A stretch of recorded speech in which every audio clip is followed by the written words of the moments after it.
actually been leading the charge here, keeping our kids healthy and getting them back into schools, which we learned today that kids are actually going to be able, young kids actually get back to school 5 days a week, not just 2. So we're very excited about that. We also just completed something, the Northern New England Advocacy Conference, which we hosted in Vermont. Advocacy is near and dear to our hearts here in New England, and 3 of our programs in New England got together virtually for a fantastic celebration of all the advocacy work that residents have completed, and then charged us with even more that still needs to be done. And finally, I think just to say a word about the place that we live. I mentioned kayaking and all of that, but the beauty of Vermont speaks for itself with our 4 seasons of, you don't have to be a big athlete to enjoy our community here, and our mountains and our water. It's a great place to live. I'll stop there. Any questions? Thanks. Okay. It looks like the next program on the list is Our Health, St. Christopher's. Hi, everyone. This is Shireen Kelly. I'm the program director from St. Christopher's Hospital for Children. I'm joining you via cell phone tonight, so I can't project a picture.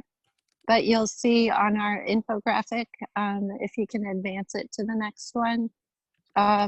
We're a medium-sized program in North Philadelphia. The population that we serve is very diverse, and we pride ourselves in working hard to serve as advocates and educators for the population that we serve. We have a very seasoned faculty who are enthusiastic about teaching and mentorship, and our educational programming is very diverse as well. We use a combination of didactics, workshops, and small group teaching. I have 2 residents along with me tonight, so I'm going to turn the rest of our 5 minutes over to one of our chiefs, Shayna Dooling, and one of our rising chiefs, Brian Novi. Hi, everyone. So I'm Shayna. I'm one of the current chiefs at St. Chris. And what I really just wanted to highlight is kind of what drew me to St. Chris. And I have to say that's just the population that we serve. St. Chris is located in one of the poorest communities in the country. So advocacy work and working with the underserved was something that was really important to me. And I just have to kind of echo what Dr. Kelly said just about the community at St. Chris and the faculty. Everyone is, you know, we refer to it as the St. Chris family, and it really does feel that way. Everyone's very supportive of each other. There's a lot of great opportunities if advocacy is something that you're really passionate about and want to get experience in. I think St. Chris is just a really wonderful place. Yeah, my name is Brian Novi. I'm one of the rising chiefs. And yeah, I agree with both of what they said too. What really drew me to St. Chris was the advocacy, number one, but then during my interview day, the feeling of family at the program. And that's continued all throughout my time there as well. And I found myself throughout residency wanting to take care of the higher acuity patients. And at St. Chris, we have a lot to offer there. We have a level 1 trauma center. We're the only pediatric burn center in Philadelphia, which is incredible for us. And we just get a ton of different disease processes that come through. So it's really nice to be able to learn from that as well.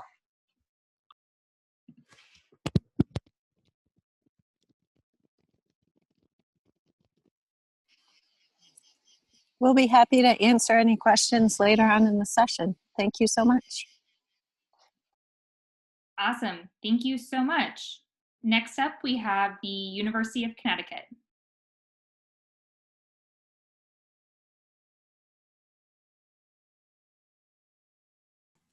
So I'm Ed Zalaritis. I'm the program director there. It lists Dr. Miller, who's one of the chief residents there and the moderator facilitator for this session. And she can chime in. One of our associate program directors, Eric Coppa, is also on the call. Like some that you've heard so far, we consider ourselves medium-sized. We're a freestanding children's hospital with our own board of directors, and the residents are integrally involved with everything that the institution does. It sits in South Hartford. again, poor, diverse community with many of the social determinants of health being adversely affected there. It creates a challenge for our residents who are very active and involved in the community. We also have a strong wellness program where the residents have their own committee and they work on self-care and connectedness and meeting and work. We have a strong error and quality, safety and quality effort there. Our residents continually do projects. They do at least 2 projects each while they're there. And we are indeed dedicated to providing a broad education with a strong attachment to the community. Let's stop there.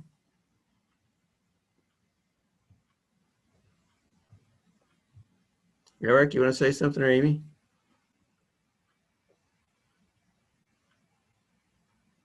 So I loved it so much, I decided to do a chief year, which I think speaks to how much I love the program in my 3 years during it.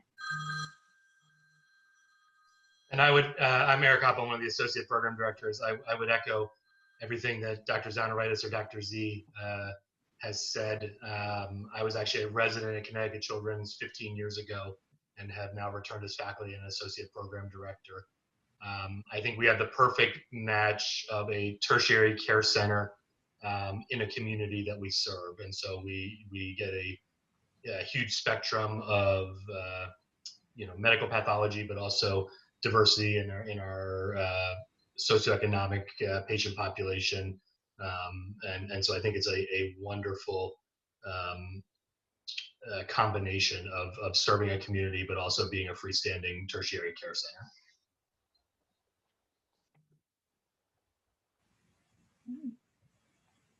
Up next, we have Medstar Georgetown. Unmute myself here. Hi, my name is Kirsten Hawkins, and I'm the program director here at Medstar Georgetown Pediatrics. And I have with me this evening 2 of our residents, Mayela Chanchi as well as Shruti Gathaskar. So we'll talk with them in a second. We are a small size program with 11 categorical residents per year, and then 4 MedPeds program residents. We are located though within a larger medical hospital and university center at Georgetown. And we have a lot of great opportunities because of being part of that larger medical center.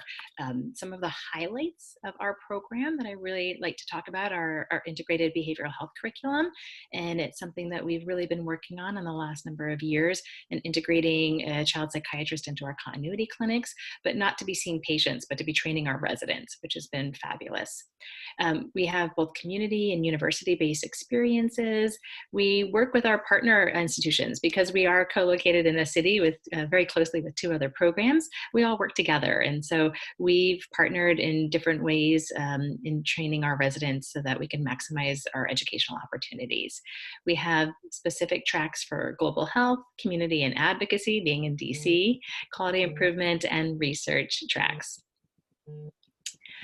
We have our level 4 NICU with cooling and ECMO, et cetera. And one of the unique things at our program is that we are home to one of the largest gastrointestinal transplant programs in the United States, and which includes liver, small bowel, and pancreatic transplants. And so our residents become very adept at taking care of these amazing kids, and oftentimes see them through the course of 3 years of their residency program. Of course, we live in the District of Columbia, which is fairly exciting right now, a little bit in the news quite a bit, for good or for bad. Today was really interesting following a lot of my friends and colleagues who were able to go down to the US Capitol to see RPG.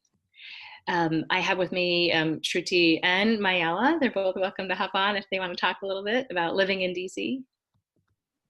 Yeah, hi, my name is Mayela. I'm one of the 3rd-year residents. So yeah, I absolutely love my program. I think we do have a very diverse population, not only of patients, but also of residents.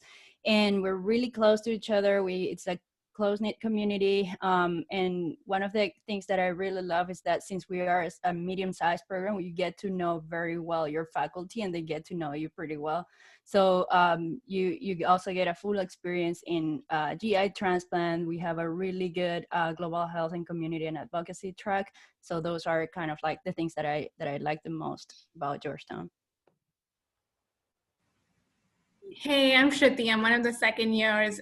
Just to echo Dr. Hawkins and Mayala, we are, like, I'm sure every program's going to feel the same about their own, but we are a huge family here, and we're very close.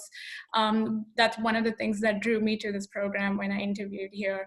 Yeah, and going to different hospitals and getting the exposure at these different hospitals, diverse population, patient population, and meeting all these amazing doctors has helped me learn a lot. And I think it's a huge plus point of our program.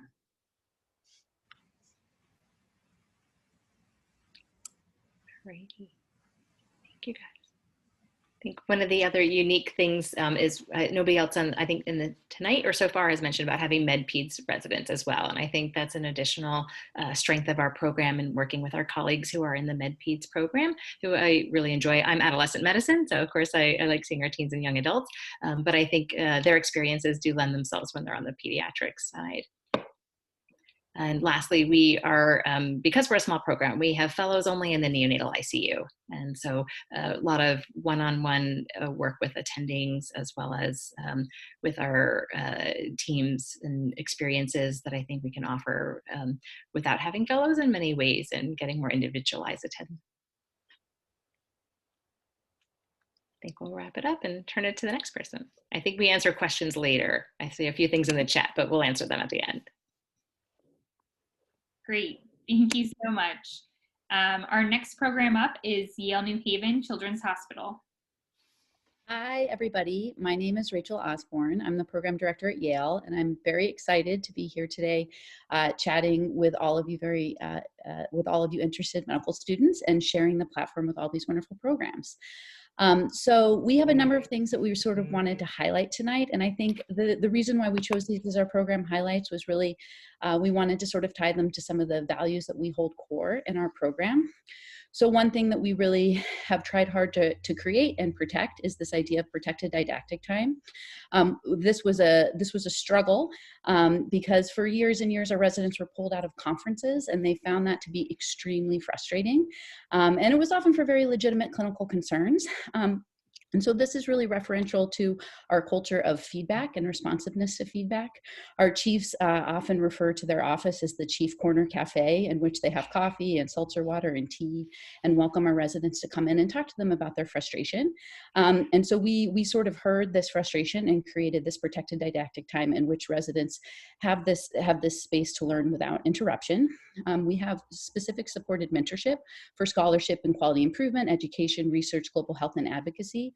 Residents can opt into 1, 2, 3 of these. They are optional, but they build some structure around our culture of scholarship, which we do think is important, but we take a really broad view of scholarship. Everything doesn't have to be a clinical trial. We're excited to have our residents write op-eds. We're excited to have our residents complete great QI projects. And we have wonderful faculty mentorship in all of these tracks. We were one of the first programs in the country. I think we were second. We might have been third. We definitely weren't first. That actually removed continuity clinic from our inpatient schedule. This was also done as a really deliberate thing because we found that residents were struggling with the code switch of being in a busy ICU and going immediately to clinic, which can be an environment that is not really less stressful or calmer. It's just different. And so we worked hard to rebuild our schedule to allow residents to really focus and immerse themselves in the inpatient world, and similarly focus and immerse themselves in the outpatient world. And I think this speaks to our value of sort of innovation and the things that we're really excited to try something new, and we're always willing to sort of try something new and see what happens. New Haven is an exciting place to live. Full disclosure, I am not an East Coaster. I grew up on the West Coast and I went to medical school in Chicago. And my husband and I came here for the program and said, well, we're gonna be here for 4 years and we'll go back to Chicago. And we really fell in love with the community of New Haven. I've now lived in New Haven longer than I've ever lived in any city in my whole life. I live in the city. My kids go to New Haven public schools. Well, virtual New Haven public schools, but we are enrolled in the public schools and someday they will go there.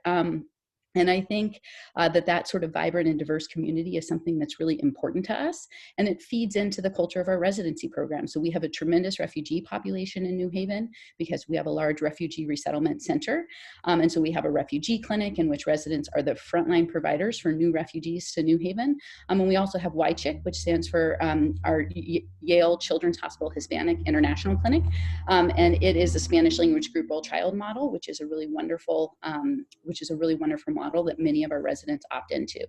And we also really engage our residents in leadership. So we have residents who are leaders in advocacy, residents who run a our wellness program, and then we have residents that are sort of specifically involved in all of our diversity and inclusion work.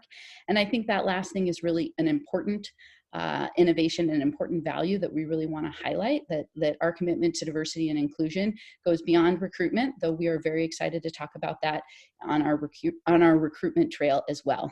We have 80 residents, so we're a little bit on the large side. We're right at the border, actually, of in between small and large programs in terms of categoricals. So we have 60 categoricals, and then we have 80, including our Peds Neuro and Med Peds colleagues. And about 65% of those residents go into fellowship. So we're not exactly equally split, but we do have sort of a range of career choices after. And we have opportunities to do some community health rotations, community hospital rotations, as well as spending time at our tertiary care center with a pediatric cardiac care center, as well as a very large NICU. So we are excited to sort of chat with you guys more, both today and then as you pursue the recruitment trail. And I really sympathize with you guys, and I hope that these sessions are helpful to you as you sort of try to navigate these very uncertain waters. I'm joined tonight by Erin Bennett, who's one of our chief residents, who will be available to certainly answer any questions at the end. So thank you guys. Thank you. And last but not least, we have Brown Pediatrics, Hasbro Children's. Hi, everybody. My name is Pat Poitfian. I'm the Residency Program Director for Pediatrics at Hasbro. I'm really excited to be here with all of my colleagues from the Northeast region and all of you future pediatricians. It's always super exciting to meet students who are excited to care for children and who are really invested in this work. So I'm just absolutely delighted to be here with you all. I'm also joined by some of my fantastic residents. Christine Andrews, who's one of our current chief residents, Melissa Rodriguez, and Mary Alice Brislin, who's one of our future chief residents. And they will be around to add to anything that I might miss out on, but also answer any questions that you guys have. It was really hard for me to whittle down all of the wonderful things about our program into something brief, but I tried my best. I really do love the program here at Hasbro and joined here almost 3 years ago now. I am a native New Yorker, and although I went to medical school here at Brown, I went to New York to do my training and to spend a big chunk of my life, but was really excited to come back and get to run the program at Brown, and I'm super excited to be here now. The Brown program is a medium-sized training program. We have about 16 per class in our categorical program, although we do share space with our Med Peds program and our triple board program, so overall we have 85 residents in total. We are located here in the beautiful Ocean State, Rhode Island, and we're the only children's hospital in the state of Rhode Island and are affiliated with the Warren Albert Medical School at Brown. So this really enables us to combine the rigor of an academic institution with the sensibility of a community hospital. And so all of our academic pursuits are always in service to our community, and that's a real big part of our mission and a large part of our value system within the training program. We offer exceptional clinical experiences in primary, acute care, and subspecialty pediatrics. Our continuity clinics, urgent care center, and emergency room are always hopping. Our NICU is an 80-bed perinatal center, and our interns get to work in our 16-bed PICU. Our subspecialty providers include every discipline and care for patients across the state, including the southeastern part of Massachusetts. And along with our residency program, we offer 8 fellowship programs. Our didactics occur every morning at noontime and cover standard pediatric topics, as well as racism in medicine and social justice. We offer all kinds of electives, including those in advocacy, sexual gender minority health, and an elective in our Department of Health. Our patients are really diverse, which is always a surprise for people who aren't familiar with New England or Rhode Island. The city of Providence is actually 43% Latinx and 16% African American, and our patient population pretty closely mirrors that. 1 in 8 Rhode Islanders is an immigrant, and 1 in 5 is first gen. Our immigrant families come primarily from the Dominican Republic, Guatemala, Portugal, and Cape Verde. So Spanish and Portuguese are great languages to know if you're going to be a physician here. In fact, residents who speak a second language can take an exam to be a certified medical interpreter and will actually receive a stipend from our department. Rhode Island has been a sanctuary state since 2014, and we support several refugee resettlement programs here, which adds to the richness of our patient population. And so we also have a refugee health clinic where our patients speak over 20 different languages, and our residents get to care for some of those children in our refugee health clinic. But what really makes the program, not surprisingly, are our residents. They're some of the most energized and dedicated physicians I've ever had the honor to work with. Every year, at least 2 of our residents are awarded an AAP Catch Grant for all of their work in the community. 1/3 of our residents have posters and abstracts accepted to local and national research meetings every year. They serve as mentors for 8th graders through a program called the Young Docs program. And our residents were founding members of both the Brown Minority House Staff Association and the Brown Sexual Gender Minority Alliance, which are 2 important affinity groups here within our residency programs that cross over the GME. And they really help to recruit and mentor all of the underrepresented students and house staff that we have an opportunity to train here at Brown. In the wake of the murders of Breonna Taylor and George Floyd, those 2 organizations, BMHA and BSGMA, along with the Brown medical students and our community leaders, actually launched Code Black Rhode Island, an advocacy group of healthcare workers that are all galvanized in the fight against racism in our state and the protection of the health of our patients. Believe it or not, they successfully organized a march of 500 physicians and 1,500 protesters all the way down to the Rhode Island State House from our hospital to stand in solidarity with our patients of color. Our trainees managed to do all this while taking excellent care of patients and doing all of the work that we ask them to do every single day. After their 3 years of training, half of our residents secured jobs in primary care, locally and nationally, staying as close as Massachusetts and going as far as New Mexico, while the other half go into fellowship training at some of the most competitive programs across the nation. Our residents also get to enjoy Providence and Rhode Island, taking advantage of the great restaurant scene that's fueled by chefs from the local Johnson & Wales, the incredible art scene that's constantly invigorated by the Rhode Island School of Design graduates, or just enjoying the simple beauty of the state, checking out one of the 120 walking, hiking, and biking trails, or one of the over 50 beaches in our ocean state, which make up 400 miles of coastline that we all get to enjoy. Our residents are talented, fun, and fierce. They're advocates for patients, but most importantly, they're really fierce advocates for each other. They support each other, and they create an environment that feels way more like a family than any kind of place of work. Their empathy and their love for each other truly knows no bounds, and I'm so proud to be a program director here. If Melissa and Mary Alice would like to share anything else that I may have missed, I'd love to hear from you guys. The only thing I would add is this is a fantastic program to get a lot of autonomy because we get to do everything our first year. So we do PICU, NICU, ED, so you get to see from the incredibly sick patients all the way to the healthy patients. And by the time you're a 3rd year, you just feel very comfortable in all the clinical settings, apart from all the wonderful things Pat said that we also do. Okay, thank you so much. So now it's time to move on to our Q&A session. So for all of the medical students who are in our breakout room, feel free to type questions into the chat. As the resident moderators see the questions in the chat or on the Twitter, they'll claim the questions in our question lineup. And once we have some questions lined up, we'll start reading those off.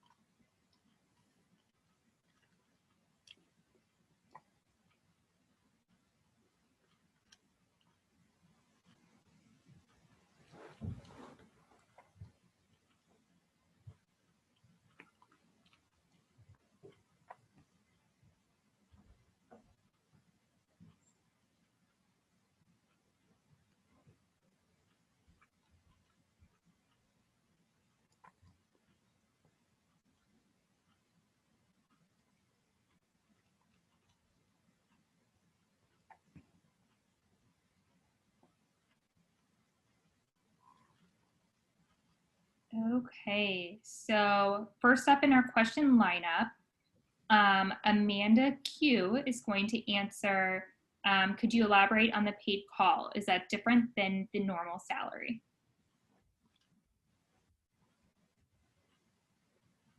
Sorry, I think I was just putting the question. I was posed to a different program.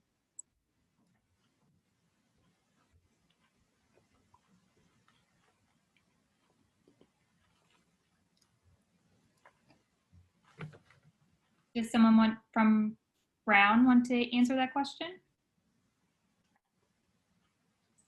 What was the question again? I can also chime in. Melissa, the question is about paid on call and how it works in our program. Oh yeah, you got this, Christine. Yeah, so that is basically, so we call it paid on call. It's also moonlighting money. So that is separate from this salary, and you can already moonlight as an intern as of last year in our program. We pay residents $65 an hour to provide care separate from their regular curriculum, providing they're in good standing and that they don't overdo it. And they get a chance to work in the various units where they already work. Otherwise, they have to be qualified. Amy? Yes, it's a nice perk of the program.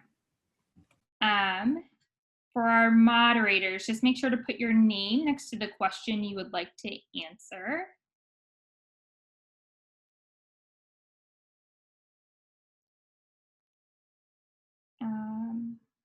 So it looks like we have a question specific for Brown. If you had unlimited resources as a program, what would you improve in the program?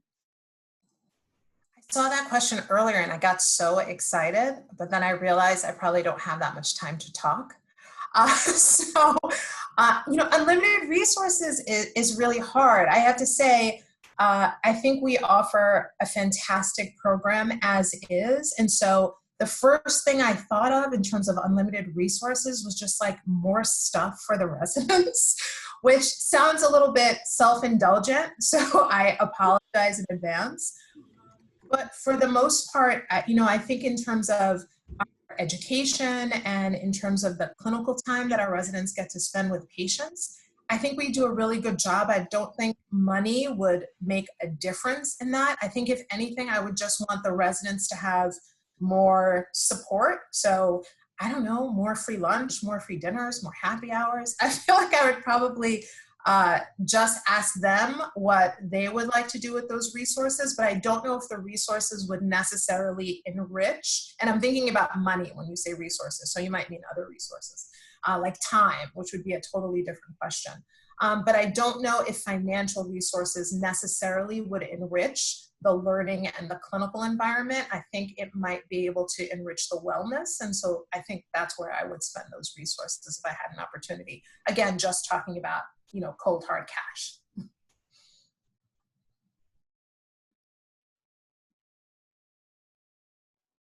I echo what Pat was saying. I think we have the kind of program where if you want to do something, independent of the resources available, people will move to do it.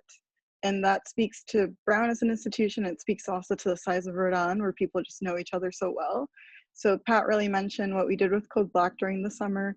So people felt the need to react to what was going on this summer with Breonna Taylor and George Floyd.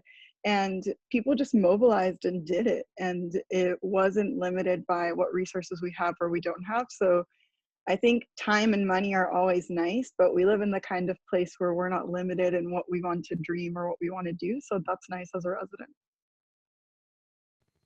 Thank you. Thank you. The next question is going to be answered by Sean Rossi, and that is, what aspects of your residency program that surprised you but ended up really loving? All right. So I'm at UVM for residency. I'm a second year. And I don't know if it's was necessarily a huge surprise, but I think the degree to which sort of the collegiality you have in a small program, just the degree of it was greater than I had anticipated. so I mean, being in a small program, you get to know all your attendings really well. And I mean, it was at a point where I was on first name basis with attendings that I hadn't worked with, even within like weeks or months of starting at my residency program. And I think, at least for me, coming from med school, where I felt like there was always sort of pressure to like go through the performance and everything because you're being evaluated and graded, going to a residency program where you really feel like a colleague with your attendings and not somebody who's sort of below and constantly being judged by the attendings was a really great experience. Great, thank you. Yeah, I was going to say I'm also at UVM, and I can sort of speak on to Sean's thought about that. I'm an intern, and definitely just stepping into the program, I felt like, people would turn, my attendings would turn to me and legitimately say, well, what do you think? Like, what are your thoughts? What are your feelings?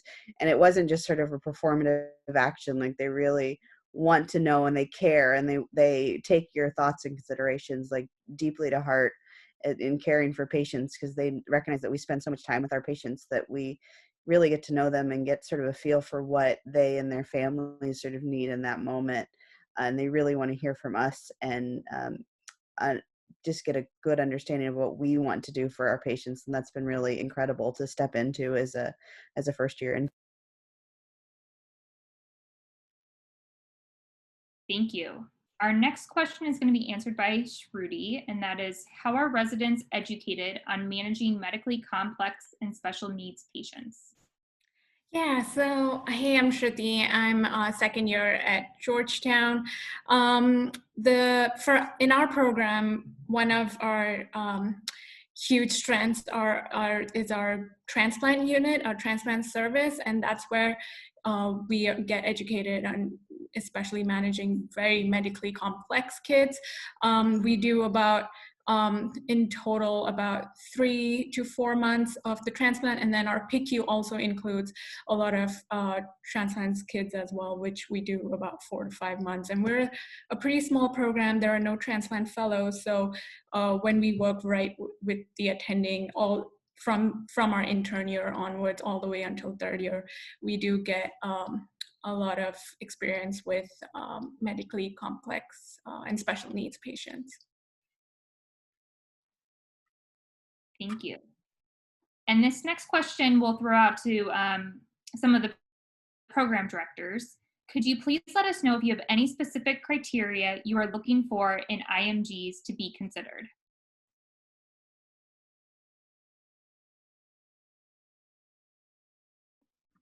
I'm happy to talk about that one. Kirsten Hawkins from Georgetown. I think we have always welcomed having a very international program, just reflective of our patient population and the city that we live in being quite international. The main things that we've traditionally looked for, though, are residents who have had experiences in the United States and are familiar with the healthcare system here. Now, I know this year is a little bit different. Many students may not have had the opportunities they would have had in the past because of COVID area restrictions. So we may be looking at things a little bit differently, but that's typically going to be one of the strong points, as well as having some US-based letters of recommendation from people who can vouch for your abilities to work in the US healthcare system. Great, thank you. And now we have a question for St. Christopher's. In what ways have residents been able to engage in the community? Do residents have opportunities to take leadership roles in community outreach or to develop new outreach projects? Hi, yeah. So yes, definitely. So one thing that we do every year is like our annual bike rodeo. So we open it up to the community, and families can come with their children and bring their bikes for inspection. And we also kind of set up an obstacle course and give out free helmets to the community, to kids. And then other things that we're doing most recently is really getting involved in the census and voter registration. So we have new programs that the residents actually have put into place to kind of capture everyone in the community that come into our outpatient clinic and make sure that they're registered to vote. And if they're not, kind of giving them access to voter registration forms and talking about mail-in vote ballots. So there's really a a lot of opportunities for residents. And Brian, I don't know if you want to speak to what you're working on. Yeah, so the other thing I wanted to jump off of that too is one of our attendings, Dan Taylor, actually started CAP for Kids. So I don't know if you guys have heard of that, but he was instrumental in starting that right here in Philly. So we actually have a advocacy specific rotation that we do, that we are able to go out to different sites in the area and talk with families about, different aspects of St. Chris. And then I'm actually trying to start a flu clinic at St. Chris for adults. So it was really hard for me in my, like when I was talking with the families to say, you have to go somewhere else, because sometimes it's really hard for them to get to the clinic, be it by bus or by car. And so we try to understand those difficulties. And so one of my projects that I was able to actually work on with Dr. Kelly a little bit is starting a free adult flu clinic at St. Chris to try to help with any of those like hardships that they might have. So we definitely, that's actually, I would say, one of the highlights of our program is definitely trying to reach out to the community. Great, thank you. This next question is going to be answered by Maela. For programs located close to other hospitals, how do you feel that affects the amount and type of patients you see, and what do you think are the biggest pros/cons of this? Yeah, so I'm Mayela, I'm one of the residents from Georgetown. So yeah, Georgetown is in close proximity to Children's Hospital. I know about Fairfax, a Virginia Hospital Center, and we actually rotate in those hospitals throughout the 3 years of residency. I think is really interesting because we get to have exposure to different type of pathologies in these other hospitals, like their children's hospitals. We also get to, get acquainted and establish relationships with other faculties from other programs. We get very close with other residents as well from other programs. And I think it's more a pro than a con because it gives you the other perspective, other experience from other programs. But it's only limited for a couple of months at a time. So I think it's a good experience. Cons maybe that you need to go to other facilities, but I think the one that is the furthest from Georgetown is likely like 15 minutes drive, so it's not really that bad at all. Thank you. So Mary Alice is going to tackle this next question for us. For the residents tuned in and willing to respond, what was the last thing you did as a group together with your other co-residents, and would you say it happens fairly often? Hey everyone, I'm from Brown's pediatric program. So I wanted to use this question as kind of a shout out to how well our program does make sure that we all get enough free time to spend with each other. Starting intern year, we actually have intern support groups once a month hosted by 2 of our primary care pediatricians. So we're guaranteed to see each other at least once a month. And then we always have a retreat each year, first through third year. With protected time, so they call in coverage for our shifts, so we all have a guaranteed night off together. And then because we're a medium-sized program, it's big enough where we have plenty of people to help give coverage for our shifts, and there's plenty of people. It's small enough where we're a really tight-knit group, so we do things in Rhode Island like go to breweries, do beach days. Several of our residents own houses where we've had barbecues together.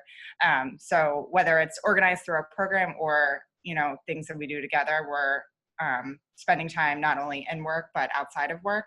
Obviously COVID has changed things a little bit, but last month we actually had a happy hour all together. I think we had almost like 20 to 30 of our residents on together. So even with COVID, we've been able to spend time outside of work together. Actually, Mary Alice, you forgot to mention our recent intern boating event. Yeah. Because we have so much coastline, we also have lots of access to boats, and actually we were able to hire a cruise for our interns, which was really nice and something that we have done in the past, but we were really struggling on what to do to bring people together and still be COVID safe.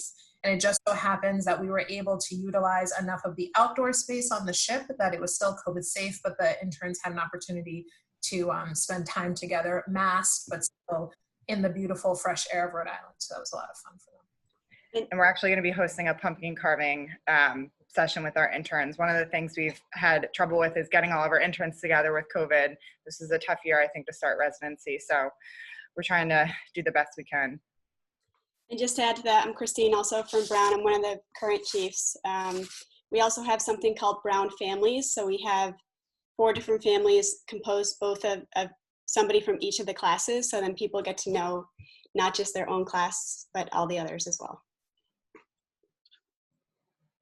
Okay, does Dr. Osborne want to tackle that last question really quick? Sure, I'll go super fast. Guys, this is a difficult year, but I'm going to give you the same advice that I always have given to applicants even before my PD days, which is just realize that the person who's on the other side of the interview is also a little bit nervous, okay? So we are trying to build a great class, and you guys are trying to find a program that's going to sort of help you be the best pediatrician you can be. And we all have that same goal in mind. So every PD on this call wants. Welcome back, everybody. If you could just make sure we're muted back in this big room, we're going to get started here in 1 minute. Looks like most of us are back in.